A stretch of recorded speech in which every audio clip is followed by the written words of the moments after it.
Selamat datang di seri konten Binal di kanal YouTube Tell Us. Asik. Kali ini udah kedatangan salah satu senior iPolians angkatan 2018. Boleh kenalan dulu, Bang? Halo, Faya. Batch 18, baru aja lulus kemarin. Wih, keren. Jadi sebenarnya udah lama aku melirik Bang Afaya tuh dari dulu kepanitiaan apa tuh iPos Internal Debat Competition. Jadi yang bikin aku kaget itu ternyata dulu kan aku SMA ikut debat tuh. Oh iya. Dan mestinya itu aja tuh dan Betul, template gitu. Pas ikutan kepanitiaan iPos Internal Debat Competition, aku lihat Bang Afaya menjelaskan 10 mosi yang baru di mataku dan baru terdengar juga dengan sangat mudah dimengerti gitu. Buat nyampe ke sana gimana, Bang? Buat sampai ke bisa dan mau menjelaskan secara simple kepada orang awam topik-topik yang bahkan baru aku dengar tuh, cara sampai ke sana gimana sih supaya punya kemampuan untuk menyampaikan hal tersebut ke publik agar publik mengerti gitu. Simpel ya, kemarin itu simpel ya. Kalau aku awalnya aku kira bakat ya. Bakat alam gitu. Cuman setelah aku pikir-pikir ternyata banyak juga yang nggak punya kemampuan untuk menyampaikan sesuatu secara sederhana gitu. Setelah aku teliti, telisik, di situ aku sadar ternyata banyak orang itu sampai usia 20-an, 21-an memang nggak kenal sama dirinya sendiri gitu. Itu termasuk aku juga, dan mungkin baru di usia 21, 22 baru mulai mengenal lah gitu.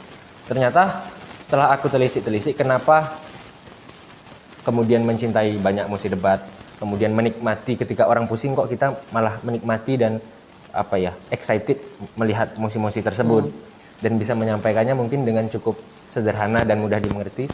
Ternyata itu menurutku dimulai dari kecil karena dulu orang tuaku memang sering memberikan buku-buku baik dari komik, koran, dan itu budaya yang dari kecil SMP, SMA aku sering membaca, sering ngobrol dan diskusi, dan sepertinya itu yang mempengaruhi cara aku berpikir juga dan cara menyampaikan sesuatu juga. Jadi proses yang panjang ya menurut aku. Bentar, SMP, SMA, abang di pesantren nggak waktu itu? Enggak. Oh enggak. Nah, karena aku di pesantren ya, aku bisa mengerti gitu bahwa kebiasaan untuk membaca buku tuh common gitu, hal yang biasa. Cuman kalau misalnya di sekolah negeri, saya bukan negeri dan swasta sih permasalahan, tapi yang enggak tinggal di satu ruang yang non asrama lah ya. Ya, non asrama gitu. Itu gimana? Supaya kita nyangkut gitu ke dalam satu tradisi keilmuan membaca. Ini malah aku baru mikir unik, menarik. Ini aku baru tahu detik ini malah. Karena sebelumnya aku pikir orang yang tinggal di asrama itu malah agak kasihan gitu. Karena di saat kita bisa banyak mendapatkan referensi karya, baik fiksi atau non fiksi ya, sastra-sastra luar biasa, setiap hari kita boleh ke toko buku, boleh ke perpustakaan lihat-lihat. Aku malah bingung, kalau di pesantren itu kan literatur terbatas. Ya, betul. Nah, justru kalau karena aku di luar, justru menurutku lebih mudah untuk dapat budaya membaca, budaya literasi, dan kesenangan membaca gitu. Karena kita punya lebih banyak tools kan, ada handphone, ada televisi, yang kadang juga jadi media promosi buku-buku terbaru, tema-tema terbaru gitu. Kenapa aku bisa menyatakan bahwa eksklusivitas yang ada di asrama itu menunjang daya literasi itu karena kita gampang bosan. Terus satu-satunya untuk keluar dari rasa bosan tuh menikmati fiksi. Oh iya. Nah, makanya kami itu punya tradisi tukeran novel. Jadi kalau perizinan beli satu novel itu satu minggu tuh bisa tuker-tukeran. Dan ada satu seniorku, dia sekarang di Filsafat UGM angkatan 19. Dia tuh namanya Haikal. Karena jadi gini, karena ruangan pendidikannya eksklusif, berarti kan jenuh gitu. Ya, dan betul. Fasilitas yang tersedia, literasi yang tersedia tuh, hiburan yang tersedia bahkan cuma buku. Nah, seniorku ini nyampe kabur ke perpustakaan daerah. Jadi dia untuk minjem buku gitu. Berarti kan dia mendapatkan daya untuk meneruskan literasi bahkan dalam kondisi terjepit. Nah, kenapa aku bilang bahwa yang enggak di pondok itu sulit mengakses tersebut?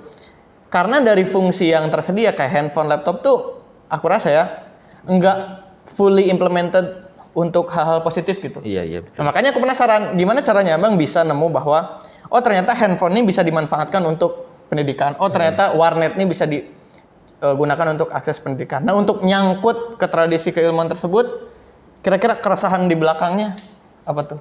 Aku rasa kenapa bisa sampai di situ? Satu mungkin latar belakang keluarga ya. Makanya aku bilang keluarga itu, peran keluarga dalam pembentukan karakter itu penting. Karena aku pikir sampai sekarang kenapa di saat orang lain punya banyak waktu untuk misalnya lebih memilih nonton streaming film gitu misalnya. Kok kita masih mau membaca buku misalnya gitu kan. Nah itu kan sebenarnya juga peran keluarga ya penting maksudnya. Membuat kita jatuh cinta terhadap buku itu penting. Kalau orang tuaku tuh dari dulu memang kalau ke mall bawanya ya ke toko buku. Dan aku itu di rumah itu ya disediain buku-buku kayak Abu Nawas, Nasruddin Hoja gitu. Nah itu yang dulu aku nggak ngerti, cuman aku baca-baca aja setelah SMA kuliah baru ngerti, oh ternyata ini toko-toko yang menurutku. Dan dari situ yang bikin aku terbiasa dan terikat dengan literasi. Jadi kalau dibilang kenapa itu jadi kebutuhan, karena mungkin dari kecil terbiasa dan terikat gitu. Jadi peran keluarga ya menurutku penting. Nah, oke. Itu kan berarti bisa disebut kayak undeniable present gitu. Jadi hal yang nggak bisa ditolak gitu, kehadiran keluarga yang suportif. Nah, tapi kenapa abang nggak memilih untuk mangkir? Misal nih, kan keluarga tuh tradisi keilmuannya kuat, kayak ngasih buku, terus nuntut anaknya supaya belajar. Dan orang tua aku tuh malah nggak nuntut. Dia nggak. Itu yang aku bilang uniknya ayahku itu. Dia nggak pernah nyuruh anaknya, kamu baca buku ini nggak. Cuman dia bawa aku aja ke toko buku. Kamu mau pilih apa terserah. Cuman dia nggak tahu ya, dia memang bukan tipe orang yang menasihati secara direktif gitu. Kamu harus begini gini, enggak. Cuman dia hanya beliin aja, terus nanti kalau bagus beliin. Kadang cuma ditaruh di meja aja. Jadi dan aku kebetulan dulu memang anaknya curious ya mungkin penasaran dan suka baca-baca. Dan itu takdir juga ya mungkin ya. Aku juga bingung juga ya. Iya, Bang Apa ini selalu bilang takdir dalam semua hal yang dilaluinya tuh. Ini kenapa nggak nemu kebahagiaan lain, Bang, selain dari maksudku nakal main warnet, main game gitu-gitu? Aku main game dulu ya, cuman nggak ke warnet. Cuman nggak tahu kenapa kalau aku tuh orangnya sebenarnya cepat bosan. Jadi kalau aku dulu main game juga, gamenya tuh yang harus petualangan gitu loh. Dan bisa ditamatin. Nah sementara game warnet itu kan bosen. Karena kayaknya nggak ada tamatnya gitu. Betul. Nah jadi aku lebih seneng baca buku yang bisa selesai. Ada selesainya gitu. Dan aku move gitu. Jadi mungkin karena aku juga orangnya bosenan, jadi lebih seneng sama cerita-cerita atau ilmu-ilmu baru. Ketika aku dapat suatu hal yang baru tuh kayak pernah excited gitu. Tahu nggak sih excited bahagianya gitu. Bahkan terhadap hal-hal yang kecil ya. Misalnya kayak kemarin aku baru beli bahan bacaan data gitu. Ya kan, terus aku baca tentang sejarah sebenarnya Pandawa itu siapa, Kurawa itu siapa, silsilah keluarga Pandawa Kurawa sampai ke King Barata itu. Itu kayak meskipun bagi orang nggak penting ya, cuma ketika aku mengetahui silsilah itu, hal yang baru itu membahagiakan gitu, seneng gitu, nggak tahu kenapa. Karena rasa seneng berarti? Iya seneng, memang seneng. Makanya aku bilang segala hal itu harus dimulai dari jatuh cinta dulu. Jadi kita kalau udah jatuh cinta dulu, orang bilang bosen juga kita nggak peduli, itu cintanya kita di situ tuh. Abang menjalani masa remaja sebagai anak yang kayak gimana, Bang? Sebagai anak yang nakal atau penurut di kelas, diam, ngejar nilai? Aku itu cenderung mungkin dari dulu aku memang agak suka, karena mungkin di rumahku tuh orang tuaku lebih membebaskan ya. Nah jadi ketika aku masuk ke dunia sekolah dihadapi sama aturan-aturan yang menurutku umum tapi aneh gitu. Aku jadi lebih suka rebel gitu, lebih suka cenderung rebel. Tapi sebenarnya bukan, aku orangnya mungkin nggak rebel, cuman karena mungkin di rumah itu dibiasakan untuk bebas ya, berpikir ini yang baik, ini yang buruk gitu. Nah ketika diberi aturan-aturan yang aneh, misalnya contoh ya kayak di iPols gini, ya kan, kok ada buku banyak, mahal, luar biasa, bagus, tapi kok dikunci gitu. Itu kan aku bilang aneh gitu. Karena kalau di rumahku buku itu, bahkan kalau ada temanmu yang nyuri ya bagus, itu berarti temanmu pengen belajar, biarkan jadi amal jariah kita ya. Kalau bisa kasih aja bukunya. Ini buku luar biasa, akhirnya masih ada banyak buku yang perawan di sini, nggak pernah tersentuh. Itu luar biasa, aku bilang aneh. Makanya aku suka protes. Jadi terkesan suka protes. Gitu. Nah, lingkungan keluarga yang positif kan nggak bisa semua orang dapetin tuh. Tapi sedangkan kita bertemu di kelas, bertemu di sekolah, di masyarakat tuh dengan orang-orang yang latar belakang keluarga yang beda. Nah, dengan adanya kenyataan tersebut, abang bersosialisasi dengan atau berorganisasi atau bahkan berada di dalam satu kelas dengan orang-orang yang kondisi keluarganya tidak suportif, khususnya dalam tradisi keilmuan, bersikapnya gimana? Apakah paling jadi orang yang paling berisik di kelas, banyak tanya? Aku itu orang yang nggak tahu ya. Aku sih ya bergaul dengan mereka ya biasa aja. Dan aku bergaul dengan banyak orang kok yang suka bola, yang nggak suka baca. Aku happy karena aku suka sepak bola juga. Yang suka bela diri, aku suka bela diri ngomong juga. Tapi ya ketika bicara sama orang yang punya tradisi keilmuan yang baik juga, ya aku excited juga gitu. Alhamdulillah gitu. Kalau kau gimana? Kau dari keluarga kan juga ini ya, mungkin punya tradisi keilmuan lumayan bagus juga mungkin ya? Ya, keluargaku tuh sebenarnya mereka nggak punya tradisi keilmuan yang progresif ya. Misalnya mereka suka baca atau enggak. Cuman mereka tuh ini Suportif lah. Suportif. Mereka tuh selalu bilang kalau misalnya aku kan di usiaku yang sekarang kan sedang krisis identitas tuh. Betul. Kita nih belum bisa. Aku juga merasakan. Belum bisa hidup dengan apa yang kita kerjakan gitu. Makanya aku sering tanya kayak biaya kuliah mahal bla bla bla gitu. Itu gimana? Yang bikin aku terharu dari mereka selalu bilang satu-satunya tanggungan terakhir ayah sama ibu adalah biaya pendidikan. Jadi itu tanggung jawab kami, kau gak usah mikirin. Nah sebelum-sebelumnya pun sama kayak Bang Afaya gitu, ketika ada karena di rumahnya dibebasin, terus nemu aturan yang aneh tuh kita protes, itu kan ternyata sama teman-teman lain tuh dianggap loh kok anak ini berani protes. Iya, gitu. terkesan rebel padahal sebenarnya menurutku itu seharusnya suatu hal yang normal ketika manusia yang dianugerahi otak untuk berpikir, kepekaan untuk menerka mana yang baik yang buruk, ketika melihat itu seharusnya suatu hal yang wajar dia protes gitu. Cuman nggak tahu kenapa ada sistem sosial, sistem budaya, dan mungkin udah merasui sistem pendidikan kita juga. Anak kalau banyak protes itu berarti adatnya jelek itu. Berarti ini anak nggak beres nih. Cerewet nih, bahkan cenderung dijauhi. Baik sama mungkin kalau di sekolah gurunya, baik juga sama teman-temannya gitu. Itu yang aku kadang heran juga gitu. Jadi ketika dapat teman-teman di kampus yang juga sama-sama punya budaya protes yang rasional ya, tapi kan ada juga yang suka protes nggak jelas gitu kan. Ya, tapi protes yang rasional gitu, aku merasa bahagia di kampus, makanya akhirnya agak lama. Gimana tuh Bang cara membatasi, mendistingsikan protes yang rasional dan tidak rasional? Kalau itu memang soal ini ya, logika ya, rasionalitas ya, logika. Makanya aku penting itu. Aku bilang begini ya, ini melebar ke pertanyaan yang ini ya, menjawab pertanyaan ini. Bagaimana membedakan, ini bukan hanya soal menjawab pertanyaan ini, tapi tentang kehidupan secara keseluruhan. Menurut aku di era sekarang, apalagi di era informasi ini luar biasa banyak, aku bilang sekarang mungkin memasukkan informasi ke kepala itu kita perlu batasi juga. Satu. Tetapi yang paling penting, bagaimana kita mengolah informasi yang masuk gitu kan. Makanya aku bilang penting kita tahu cara berpikir. Tahu cara berlogika gitu kan, sehingga bisa menghindari logical fallacy yang sering terjadi. Akhirnya dengan begitu rasio kita, kepekaan kita bisa tahu tuh, bisa menganalisis mana sih yang baik untuk disampaikan, mana yang enggak. Jadi menurutku cara berpikir itu yang penting. Gimana cara melatihnya Bang? Nah kalau itu syariat akademik 3 itu udah paten itu syariat akademik. Cara melatih cara berpikir itu udah paten itu. Baca buku, membaca, diskusi, sampai ke level tertinggi ya menulis gitu kan. Ya, kalau aku ya memang menulis belum produktif dan belum rajin, cuman alhamdulillah kalau membaca, diskusi itu memang udah menjadi kebutuhan primer. Setiap hari itu aku harus begitulah menurut. Untuk mencapai aku pengen tetap bertahan di bagaimana sih cara membedakan rebel yang rasional dan yang enggak gitu.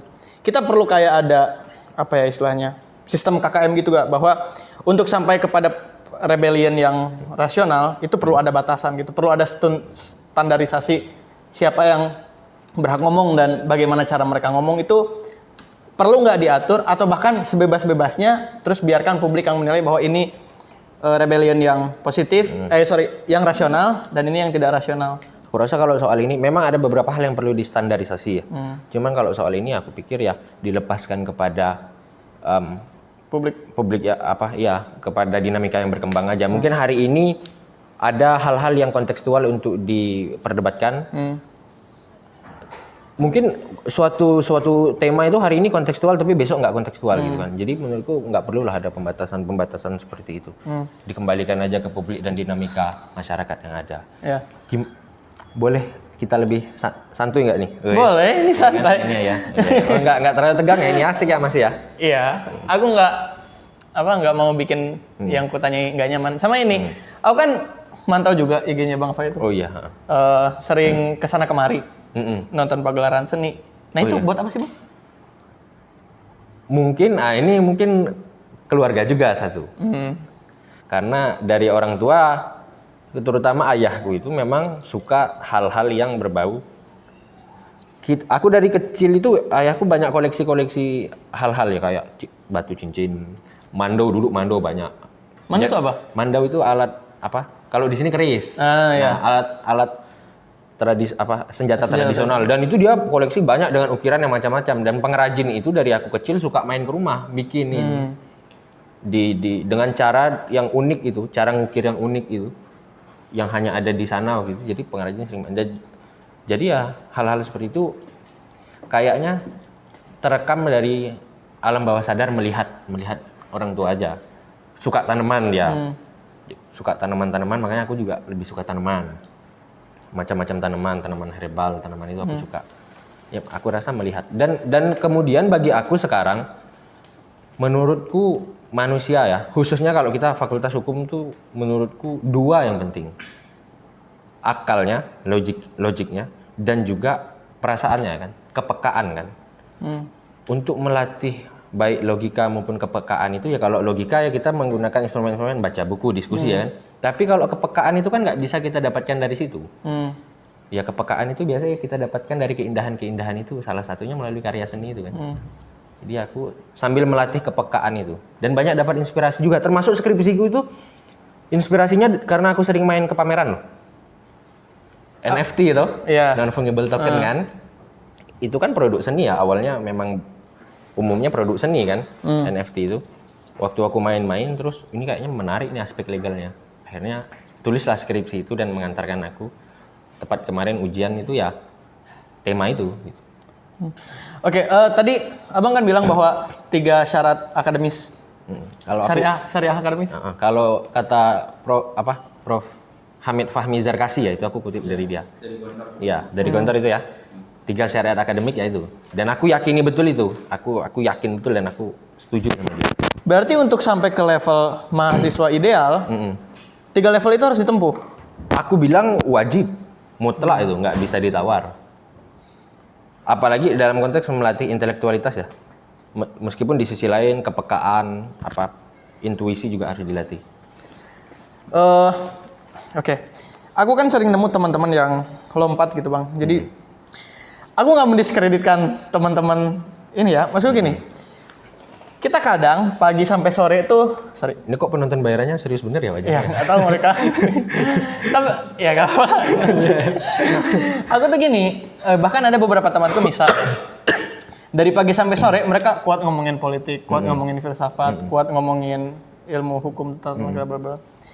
Tapi ketika terjun ke dalam entertainment, dalam ekspresi diri mereka, mereka justru hanya menikmati karya seni populer. Kayak misal siapa ya? Misal Ardhito Pramono. Aku nggak menjadikan itu distingsi bahwa ini itu jelek, enggak. Cuman kayaknya ada yang putus deh antara tradisi keilmuan yang mereka lakukan dengan bagaimana mereka mengekspresikan seni mereka dan feeling free untuk berekspresi di dalam suatu kesenian. Bahkan aku kan sering datang juga ke konser-konser yang gratis gitu, terus pameran-pameran juga. Dan sangat sulit menemukan teman yang sama kayak gitu. Iya memang. Ya, aku sendiri biasanya. Iya makanya. Untuk mungkin ini jadi pertanyaan kita bersama gitu. Gimana sih caranya untuk dari sini nih, dari tradisi keilmuan kita baca di kelas, berdebat, terus menulis secara akademis, terus bisa nyangkut ke tradisi kesenian yang progresif juga. Misal kita mendengarkan band dengan latar belakang gerakannya, atau misal kita lihat pameran seni dengan apa semangat dibaliknya untuk nyangkutnya tuh kira-kira gimana? Pertama, aku nggak mau membuat suatu eksklusivitas seni ya. Maksudnya, kalau bagi aku juga seni itu selera juga. Apapun orang boleh ke. Aku nggak mau mendeskripsikan yang suka Ardhito itu atau yang suka dangdut norak. Sebenarnya kita nggak ini juga ya. Cuman aku juga setuju.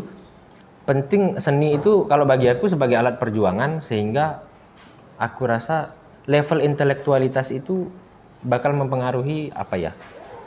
Selera seni orang, selera seni manusia. Level intelektualitas dan level kepekaan.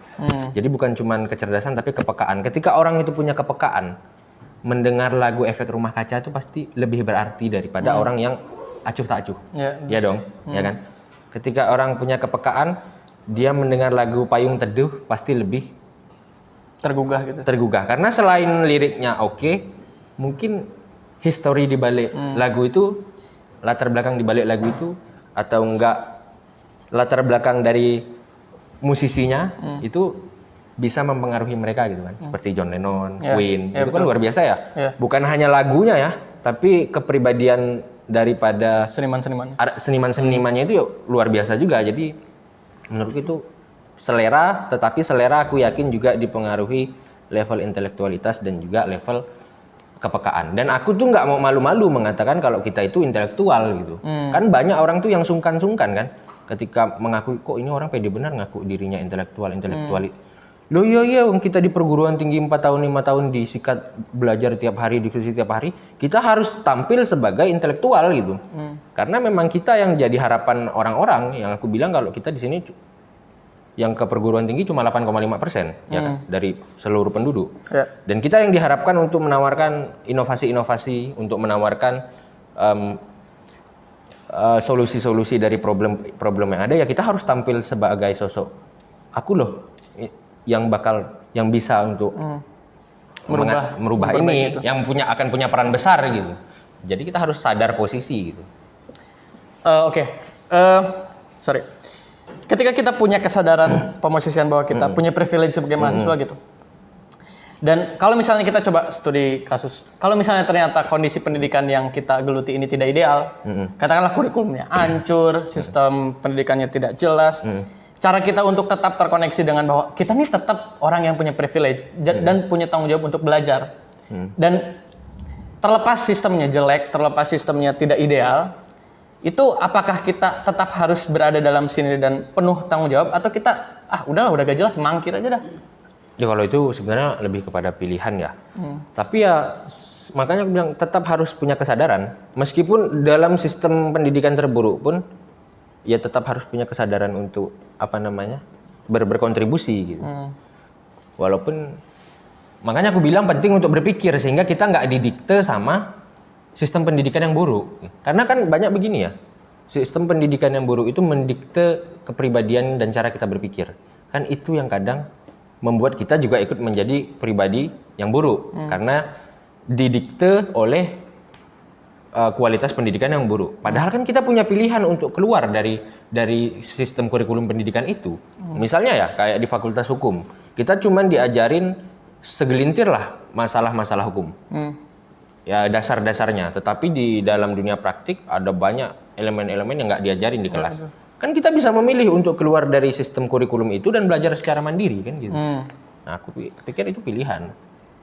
Oke, berarti di samping membuat surga tuh maksudnya kita mengharap sistem pendidikan yang ideal, kita bisa memilih untuk belajar mandiri dan berusaha mencari celah untuk tetap memenuhi apa yang kita pengen ikutin kan berarti. Aku rasa iya. Dan aku rasa itu juga filosofi Kampus Merdeka. Aku melihat filosofi Kampus Merdeka itu kesadaran negara bahwa mereka juga masih gagal dan mencari-cari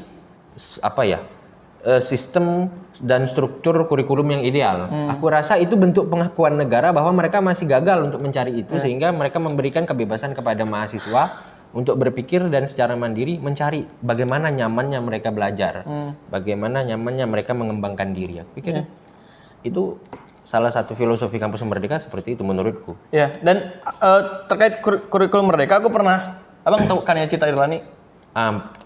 Pernah beberapa kali. Nah, tahu. Dia kan pernah ke Jogja, terus aku pernah ketemu, aku pernah ngobrol gitu. Jadi sebenarnya itu betul bahwa adanya Kampus Merdeka itu bahwa negara kayaknya kita nggak paham-paham amat dah buat nyusun kurikulum yang bagus. Apa kita bebasin aja mereka, kasih spare waktu 1-3 semester untuk di luar dari pendidikan mereka gitu. Toh seenggaknya kalau misalnya mereka di jurusan atau di fakultas yang mereka geluti sekarang nggak relevan, mereka punya kesempatan untuk diakui nilainya, tapi lepas gitu pembelajarannya ke tempat lain. Nah ini tuh salah satu strateginya Nadiem buat ya menyadarkan sebenarnya pendidikan tuh menjadi tanggung jawab kalian secara individu. Kami tuh hanya berhak untuk memberikan kesempatan seluas-luasnya. Nah dia juga ngejelasin bahwa perkembangan pendidikan di Indonesia tuh lagi baik tahun ini kan. Dia cerita dari zaman Soeharto yang ada Inpres, sekolah Inpres. Iya. Nah kan jadi satu daerah wajib bikin sekolah gitu. Dan yang dimasukin kan orang-orang yang tidak punya latar belakang pendidikan. Terus berjalan ke TNI, perawat, jadi terus, tenaga pengajar. Iya, lanjut ke zamannya Megawati kalau nggak salah. Kalau nggak salah ada aturan, atau SB ya, aku lupa. Kalau nggak salah ada aturan bahwa guru tuh nggak boleh dipecat atas dasar kapabilitasnya yang buruk. Jadi hanya boleh diberhentikan ketika dia melanggar pidana. Padahal kan guru tuh profesi ya. Profesi itu kan ada metode assessment-nya. Bahwa dia gagal, dia berhasil, itu harus diperhitungkan. Di zamannya Nadiem, kalau nggak salah dia cerita juga bilang, ada guru itu bisa mengajukan pensiun dini. Jadi ketika Nadiem paham bahwa orang-orang yang masih mau bertahan jadi guru cuman usianya udah tua banget, itu karena mereka butuh duit gitu. Nah Nadiem bilang, ya udah pensiun, ini ada opsi pensiun dini. Jadi lu ambillah nih duit lu karena kalau lu butuh duit, tapi jangan rusak sistem pendidikan yang lagi mau gua bangun. Nah kita coba ke kampus Merdeka. Seberapa besar tanggung jawab mahasiswa untuk menentukan mereka mau menjadi apa? Terlepas dari mereka sekarang sudah memilih menjadi seorang mahasiswa ya, kuliah gitu. Nah, ketika mereka kuliah itu kan pasti mengekspektasikan adanya kurikulum yang bagus dari kampus gitu-gitu. Gimana sih supaya caranya kita bisa lompat ke pemahaman bahwa meskipun ini bobrok dan gak ideal, kita tetap punya tanggung jawab untuk belajar mandiri tanpa bantuan kampus gitu-gitu. Itu gimana supaya sampai ke sana bahwa kita punya tanggung jawab untuk belajar secara mandiri gitu. Bagaimana agar kita sadar tentang hal itu gitu kan. Kalau aku ya balik lagi semua, bagaimana kita harus berpikir gitu. Melatih kepekaan, melatih intelektualitas. Kan hal itu kita kesadaran itu kan dicapai ketika kita mampu berpikir dengan baik kan. Betul. Termasuk kesadaran kurikulum ini jelek, itu kan ketika kita berpikir. Mungkin ada aja orang yang datang dan menganggap ketika masuk di suatu sekolah dengan kurikulum yang diberikan ke dia, ya dia menganggap oh mungkin ini kurikulum yang ideal. Karena yang disodori dari awal ya kurikulum itu gitu kan. Dia nggak pernah dikasih pilihan alternatif dan pengetahuan terhadap kurikulum-kurikulum lain. Tetapi ketika dia mulai berpikir, mulai menyelidiki, oh baru dia menyadari gitu kan. Oh ternyata ada loh yang lebih baik. Ternyata kami ini tertinggal loh gitu kan. Makanya aku bilang balik lagi semuanya kepada keberanian berpikir sih. Keberanian berpikir. Makanya kalau di motoku itu ya berani berpikir gitu kan. Saper aude. Iya, saper aude. Berani berpikir ya kan. Ya itu sedikit komentar tentang pertanyaan-pertanyaanku. Kita lompat ke ini. Kan abang ambil skripsi hukum bisnis tuh. Skripsi hukum bisnis. Kenapa ambil? Abang termasuk orang yang pengen punya skripsi sebagai karya tulis atau hanya ingin supaya selesai aja? Aku menginginkan skripsi itu bagian dari aku gitu. Jadi harus ini cerita dulu ya. Jadi dulu awal maba. Jadi orang tuaku, ayahku itu kuliah di UI. Teknik sipil. Terus aku sebagai anak dan sebagai melihat panutannya kan aku searching gitu kan. Dapat skripsinya ayahku. 20 tahun berlalu skripsi itu masih ada di repositori. Wah, hebat ya kan. Aku lihat skripsinya cukup layak. Aku bayangkan kalau 20 tahun lagi atau 30 tahun lagi anakku research di repositori UMY dan melihat skripsi anaknya tidak layak, skripsi ayahnya tidak layak, wah betapa malunya aku gitu kan. Atau ketika nanti aku menjadi seseorang yang mungkin cukup terpandang dan orang melakukan tracing di internet, melihat karya tulisku di repositori kok ini nggak layak bener gitu kan. Terus aku bilang wah ini malu bener. Jadi aku merasa skripsi itu bagian dari hidup yang nggak bisa dihilangkan gitu. Makanya aku bilang aku harus bikin bagus-bagus. Karena ini yang jadi pertanda diri aku yang menandakan kualitas diriku sejauh mana aku mampu berpikir di level yang ada ketika itu ya, di levelku ketika aku masih kuliah itu. Jadi aku pasti harus bikin bagus ketika. Nah, sebegitu banyaknya pengetahuan yang abang coba ketahui, kayak hukum tata negara, pidana, kenapa bisnis yang dipilih? Kalau menurutku itu satu tentang preferensi jurusan itu sebenarnya menurutku juga selera ya. Ada yang memang selera dan punya keresahan yang ini kan soal keresahan pribadi ya. Keresahan orang ini kan ketika melakukan sesuatu umumnya di latar belakangi keresahan. Dan setiap orang punya latar belakang yang berbeda, melahirkan keresahan-keresahan yang berbeda, ya dong. Nah, kemungkinan orang yang punya keresahan tata negara yang luar biasa dia bakal pilih HTN, bisa jadi ya kan. Orang yang punya keresahan terhadap hukum pidana kita yang bobrok dia bakal pilih pidana. Nah, kebetulan aku punya keresahan di hampir seluruh elemen itu ya. Cuman aku pikir masih jarang orang yang mengambil hukum bisnis khususnya di UMY. Jadi aku tertantang aja ketika itu. Jadi punya keresahan juga di bidang pengaturan ekonomi yang menurutku masih tertinggal. Kalau di UMY ini diskursus tata negaranya luar biasa. Diskursus pidananya juga luar biasa, tetapi diskursus mengenai hukum ekonomi agak tertinggal gitu. Sementara menurutku ekonomi itu elemen penting juga dalam kehidupan bernegara gitu kan, dan butuh pengaturan yang layak. Jadi aku tertarik untuk meneliti hal itu. Dan kebetulan ini hal yang baru tentang non fungible token kan. Di seluruh dunia masih kepusingan, ini yang disebut apa? Disruptif ya, era disruptif ya. Jadi Padahal baru. Iya, era teknologi benar-benar banyak menggoncang apa sistem-sistem hukum tradisional, bikin orang kebingungan ya kan. Kalau tadi Pak Yazid barusan ngomong, Mas, kalau Gojek ya kan, orang anak kecil beli di Gojek di bawah umur itu perjanjiannya sah apa enggak? Iya kan? Karena perjanjiannya kan 18 tahun ya. Iya kan? Syarat cakep. Harus ada kecakapan, persetujuan ya kan, syarat subjektifnya ya kan. Nah ini teknologi bikin kita kebingungan nih, disruptif. Termasuk itu, termasuk NFT yang aku teliti ini juga banyak menerobos sistem-sistem dan aturan-aturan tradisional daripada sistem hukum benda. Jadi aku pikir ini masa depan yang harus kita teliti. Oke, saya boleh masuk? Boleh. Kenapa? Nah, saya mau tanya nih Bang, saya kan tertarik nih abang kan kayak mempelajari semua hal itu. Kita juga sebagai mahasiswa hukum di UMY, karena kita nggak ada penjurusan kayak di UI, di UGM kayak gitu, kita belajar semuanya kayak gitu. Namun ketika kita ingin ibaratnya menjuruskan diri kita sendiri, misalkan kita ingin fokus ke HTN, fokus ke pidana, tapi ada beberapa ilmu yang apa ya, itu tuh tidak kita sukai dan tidak jadi fokus kita, tapi itu kita butuhkan. Butuh ya. Ya, contoh kayak kita ingin jadi lawyer, jaksa. Kita suka HTN, tapi kita besar pengen jadi lawyer, harus belajar hukum perdata yang itu mungkin pembagian kita ketika belajar tuh agak susah gitu dengan apa yang kita senangi kayak gitu. Nanti gimana?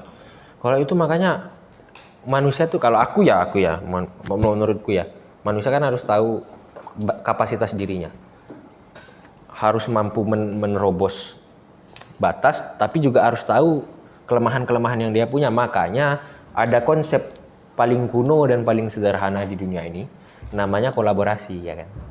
Nah makanya kalau di dalam law firm itu nggak semua ahli tata negara, nggak semua ahli pilot, nggak semua ahli finance and banking, nggak semua ahli intellectual property gitu kan. Pasti dia punya divisi-divisi.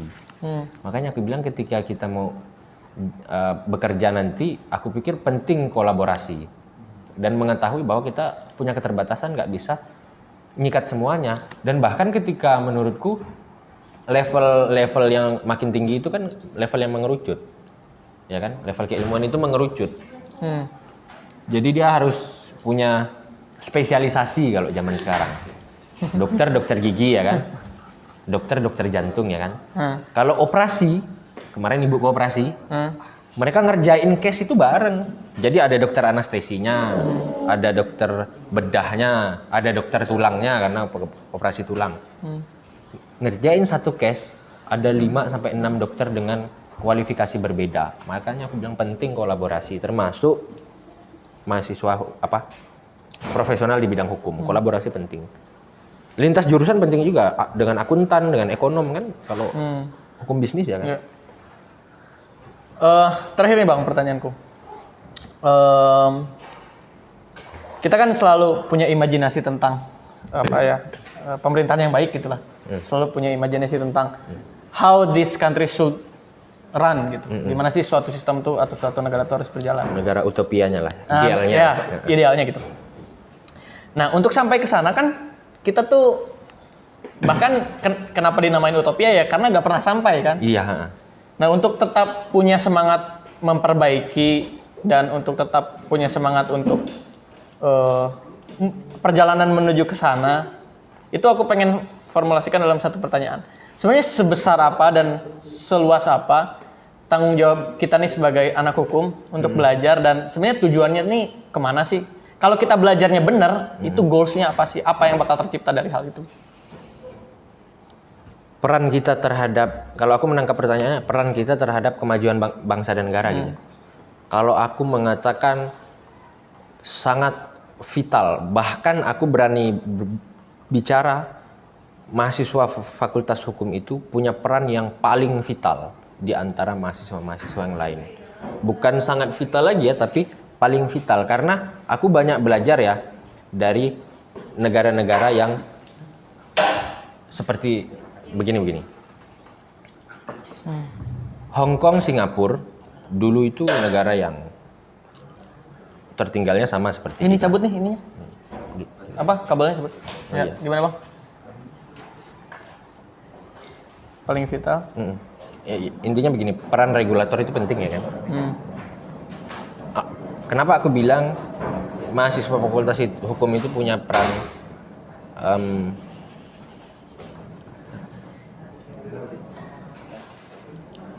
mendung ya, ya kan? Ya kenapa aku bilang mahasiswa Fakultas Hukum itu punya peran paling vital? Karena kita tuh punya peran regulator, punya peran kebijakan. Kita punya 1000 insinyur. Kalau kebijakan nggak mendukung, mereka nggak bisa berkarya. Contoh ya, di zaman Habibie itu kita punya banyak orang yang disekolahkan untuk sekolah nuklir, ya kan? Kemudian sekolah pesawat terbang, ya kan? Banyak banget insinyur kita yang sekarang larinya ke Eropa, ya kan? Ke Brazil di pabrik pesawat di sana, perusahaan pesawat di sana. Artinya insinyur kita tuh luar biasa banyak. Tetapi policy atau kebijakannya tidak berpihak kepada pengembangan ekosistem mereka, industrinya nggak ada, keuangannya nggak mendukung mereka untuk berkarya, akhirnya mereka cabut, pergi. Artinya 1.000.000 insinyur pun nggak akan bisa bekerja maksimal kalau polisinya buruk. Dan soal polisi itu kan soal anak hukum tuh. Ya, betul. Iya kan, soal kita kan. Jadi peran kita vital. Anak-anak lain itu nggak bakal bisa kerja kalau polisi yang diciptakan itu buruk. Makanya aku bilang penting.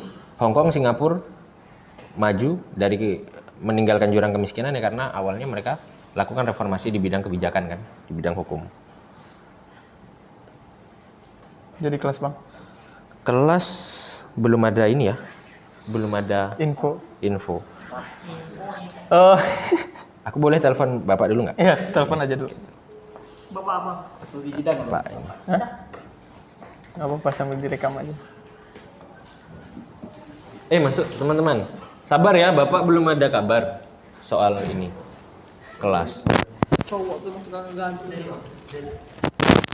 Belum selesai ini. Belum. Lagi nunggu nelpon. Teman-teman udah datang, Boh? Udah datang semua? Lah ini. Tapi Bapak juga belum datang kan? Di kelas juga nggak ada kan?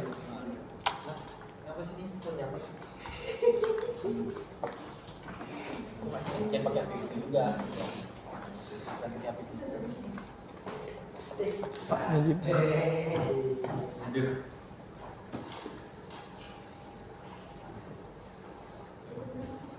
Assalamualaikum.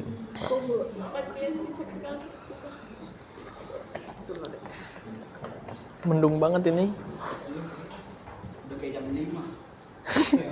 Jangan lupa jas hujan. Online tapi dia bang. Coba ya aku telepon lagi. Nah, Ini ada balasan. Boleh telepon nggak ya? Tak izin telepon. nah. Halo Pak, Assalamualaikum. Iya Pak. Mau? Iya Pak.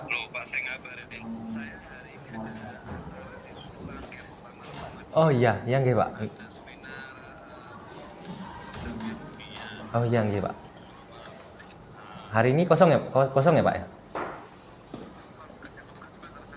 Oh iya, iya, siap. Siap. Oke, Pak. Oke, terima kasih Pak ya.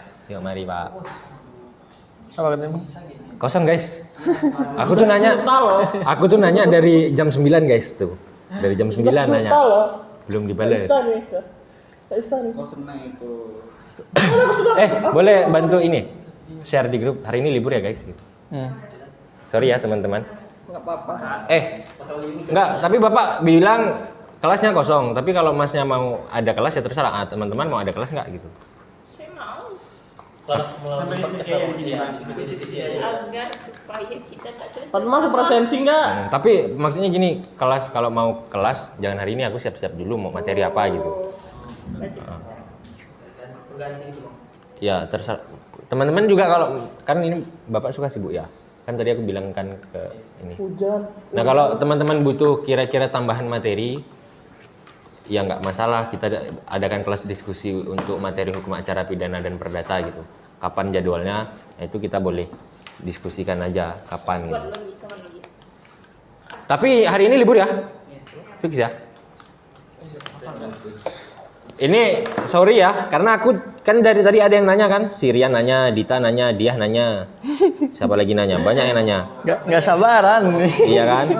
Nah dari jam 9 tuh udah aku tanya sebenarnya, hari ini ada kelas nggak gitu. Cuman ternyata nggak dijawab. Udah dikabarin ke kelas kok. Hari ini libur. Aman, Pak. Beres. Oh iya. Tapi aku butuh ilmu pidana dari abang. Aku juga pidana masih banyak belajar, cuman ayo belajar bareng kan, diskusi kan. Kau yang jadi pematerinya nanti gitu. Siapa? Kau kalau bingung kau yang jadi pematerinya. Biar belajar kan? Iya. Nanti kita bikin kelas diskusi. Ini lanjut. Lanjut. Oke. Eh, Boleh lanjut, Boh? Tapi libur nggak apa-apa toh? Nggak apa-apa. Kok Ayi kayaknya nggak senang libur itu ya? Oh iya. Oh iya. 17 juta lah. Itulah 17. Nanti kita bikin makeup kelas ya. Ya. Aku karena kelasnya gak jadi, masih ada pertanyaan. Oh iya. Aku sebenarnya juga mau nanya ke Fawas gitu. Cuman nanya duluan. Oh, ya. Mau abang duluan kan nanya? Enggak, kau aja. Aku di akhir aja ntar. Kan untuk berkontribusi terhadap negara secara praktis masih jauh kan bang? Masih jauh.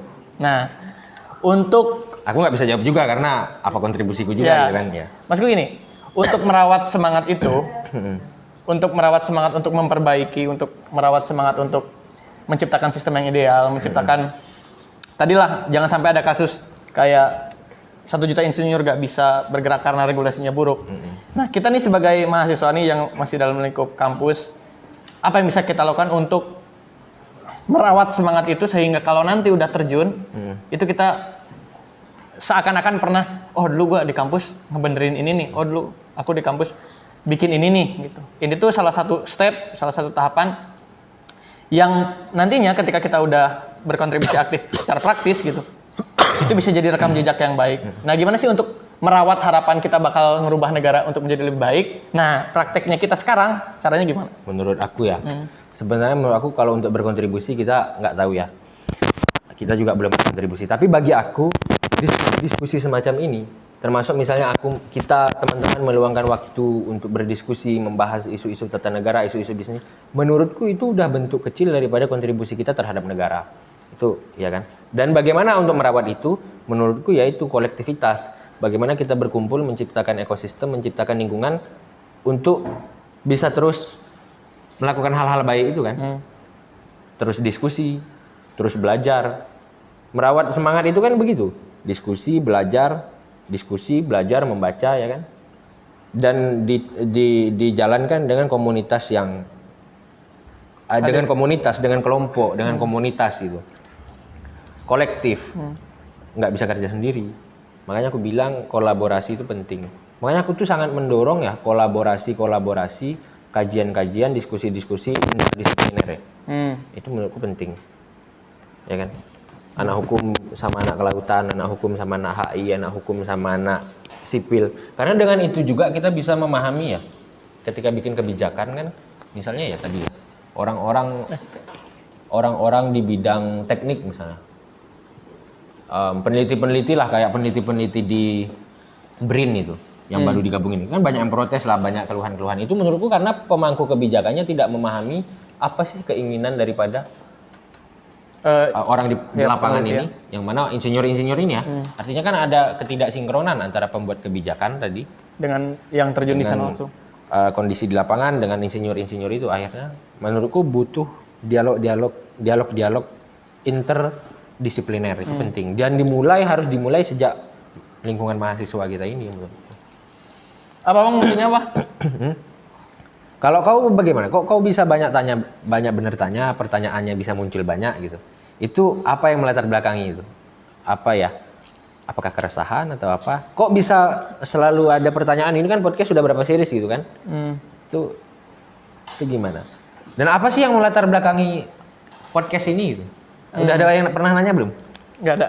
Ya, kenapa sih ada podcast ini dari 1000, 2000, 3000 mungkin anak hukum nih mungkin yang bikin podcast baru kau nih, aku belum. Biasa anak ilkom ada mungkin. Kalau anak hukum aku belum nemu.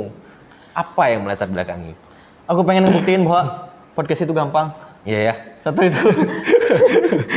Iya sih. Soalnya ini. Aku mikirnya bikin podcast itu susah loh. Iya. Ternyata nggak susah bener ya. Iya dan ini sih itu ya mungkin kenapa aku punya keresahan. Jadi dulu tuh bang, aku waktu SMA, aku kan ketua angkatan dan ada waktu SMP sih ada satu momen yang merubah cara hidupku gitu. Dulu aku orangnya keras betul-betul keras. Aku mukul, aku nendang, aku nampar gitu. Terjerat kasus, pokoknya terjerat kasus. Di pesantren ya? Pesantren. Dan ribet gitu, aku nyampe dibawa ke psikolog. Ribet. Nah di sana, dari momen itu aku mikir bahwa setiap orang tuh punya nilai. Iya. Dan cara untuk mengulik nilai tersebut adalah dengan berdialog seperti ini. Berdialog, iya. Cuman, aku juga agak takut untuk mewawancari orang yang gak aku kenal. Jadi aku nggak tahu sepak terjangnya apa. Justru bukan karena aku takut. Ada ketakutan kalau dia nggak bisa jawab ya. Kayak orang tuh kan terbiasa dengan podcast yang template gitu, kayak ada list pertanyaan. Iya. Terus nanti kau jawabnya ini ya gitu. Nah, Ya kalau bukan intelektual kayak kita ya susah juga jawab. ya gitu. Ya, kan? Nah terus aku tuh pengen Pinter kok kita ini. ya, Nah. aku tuh pengen membuktikan bahwa kita akademisi bisa asik gitu. Iya. Nah, kita ngelihat para politikus kita kan pada bikin podcast tuh. Iya. Tren ya, itu jadi tren ya. Nah, sekarang jadi ya. tren. Nah, aku pengen membuktikan bahwa tren yang jauh ini kita bisa tarik nih. Kita bisa bikin berdialog kayak gini. Nah, syaratnya aku selalu cari tahu dulu kenapa aku bisa wawancari Alda, kenapa aku bisa wawancari Fatih, kenapa aku bisa wawancarai Logi. Itu karena aku melihat ada celah yang bisa dikulik. Tapi memang itu syarat wajib wawancara kan, harus mengenal Ya betul. siapa yang menjadi lawan bicaranya. lawan bicara, kan? ya betul. Dan di posisi ini aku pengen memposisikan ini alasan lainnya aku pengen terlatih ngomong depan kamera. Terus yang ketiga, Ini aku juga pertama kali loh, jadi aku kayak ngomong depan kamera tuh bingung. Ini ngadepnya kemana ya? bebas aja Pak. Ini bagian dari latihan juga nih. Thank you ya. Iya. Sama aku pengen tahu sejauh mana sih aku bisa ngajak ngobrol orang bahkan dari lingkup keilmuan yang beda atau bahkan dari interest yang berbeda. Aku tuh dulu di SMA tuh kan kayak ada OSIS gitu. Aku kan bidang advokasi tuh. Keren ya posisinya. Ya, bidang advokasinya tuh kerjaannya ngurusin keluhan santri. Oh iya. Nah, kan banyak tuh keluhan santri dari orang yang aku nggak mau bilang gila sih. Tapi cukup maju ya OSISmu ya. Iya. Kalau kita di sini ada lembaganya. IPSC itu nggak ada ya Nggak ada advokasinya. advokasi. Dulu Harus studi banding ke pesantrenmu. Iya nggak? nggak. Kalau Ada pengurus nggak di sini? ada. Oh, iya. Kalau di BMU tuh kan ada kesejahteraan masyarakat. Oh, kesejahteraan. Kesejahteraan mahasiswa atau apa Iya. gitu. Kalau di IPOLS nggak ada. Yang banyak masalah di sini bro. Iya kan, yang banyak keluhan. Iya. Karena bayarnya mahal. Nah, harusnya apa? layanannya lebih mantap. bagus. Iya dong, Nah, logikanya betul. begitu dong. Iya. Nah, dari SMA aku terlatih untuk mengadvokasi gitu. Jadi dan jalan yang gak aku ambil belum pernah dengan cara yang frontal gitu. Belum pernah apa ya, reaksioner kayak demonstrasi gitu. belum pernah gitu. Selalu dengan halus lah ya. Nah, selalu dengan dialog, bahkan aku berani ngadep ke pimpinan pesantren gitu. Sekedar untuk klarifikasi isu. Habis sholat subuh tuh di kamar tuh kan berisik, ini gimana katanya gini. Aduh, pusing aku dan aku gak tahu jawabannya kan. Aku berangkat tuh dari kamar, ketok pintu, Pak, mau ngobrol. Oh ya, silahkan. Nah, justru aku pengen memperlihatkan bahwa pemangku kebijakan itu selalu punya celah untuk ingin mendengarkan orang gitu.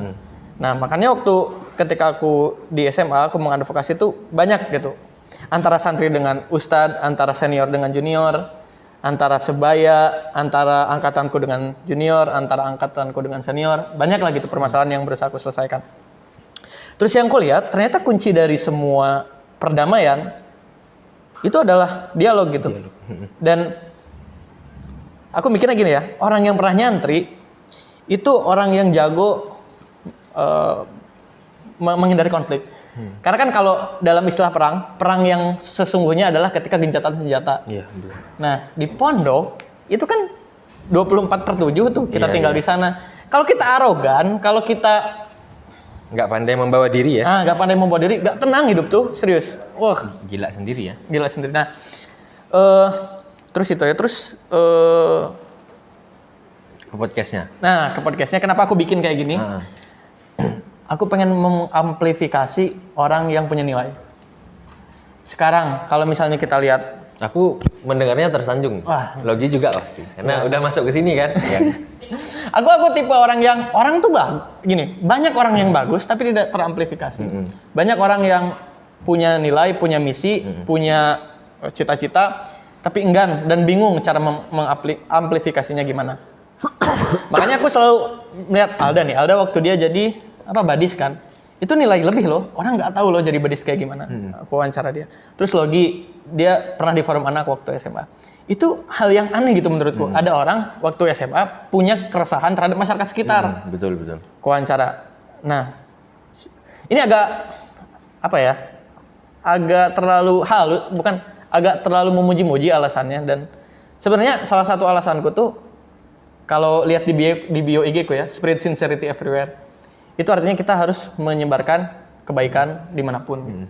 Nah, dengan cara ini aku rasa orang, dan nggak banyak juga kan yang nonton. Maksudku, ini aku pengen sampaikan ke orang yang mau nonton dan menjadi rekapku bahwa hidup ini tuh udah ngapain aja gitu. Aku udah ngobrol sama Logi, aku udah ngobrol sama Alda, sama Bang Afaya juga. Itu salah satu dokumentasi yang pengen ku buat gitu, bahwa Bakal jadi kenang-kenangan sih. ya bakal jadi kenang-kenangan. Apalagi aku udah mau lulus ya. Kenang-kenangan.